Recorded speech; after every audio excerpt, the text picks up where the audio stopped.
Cruise ship drugs party case में गिरफ्तार आर्यन खान को छोड़ने के लिए 25 करोड़ रुपए की डीलिंग का खुलासा एनसीबी के ही एक गवाह प्रभाकर शैल ने किया है।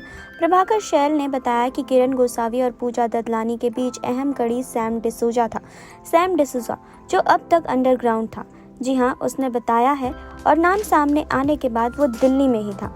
वहाँ एनसीबी के विजिलेंस टीम ने उसका बयान दर्ज किया और अब सोमवार को वो मुंबई के एसआईटी के पास बयान दर्ज कराने जा रहा है। सैम डिसूजा ने बताया कि 1 अक्टूबर की रात सुनील पाटिल जो एक पावर ब्रोकर है ने उन्हें फ़ोन करके उसका गोसावी से संपर्क करवाया और एनसीबी में संपर्क निकालने के लिए कहा।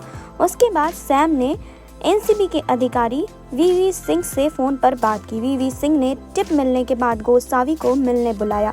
उसके बाद गोसावी और भानुशाली मिलने गए।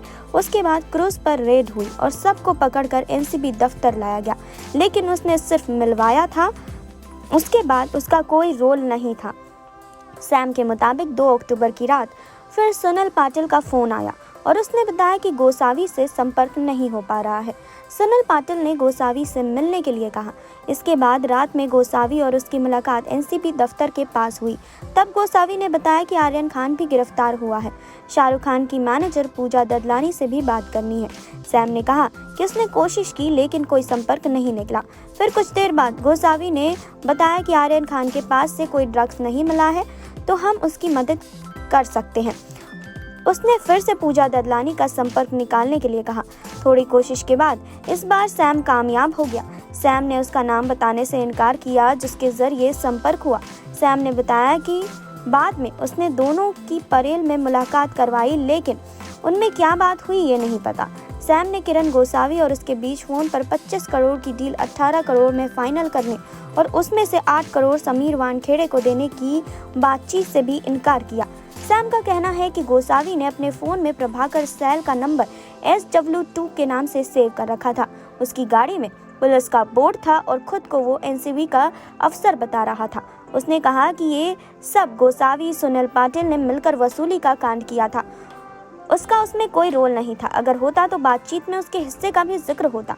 ये पूछने पर कि फिर 50 लाख जो एडवांस दिया था वो वापस आप क्यों नहीं लेने गए, तो सैम ने कहा कि सुनील पाटिल ने उसे बोला कि गोसावी ने 50 लाख रुपए ले लिए हैं।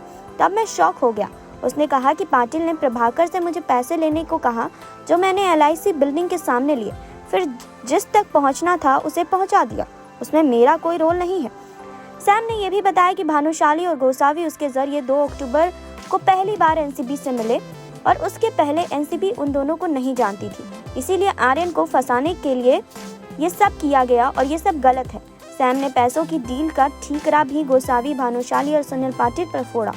उसने कहा कि गोसावी प्रभाकर शैल का नंबर SW2 के नाम से सेव किए हुए है।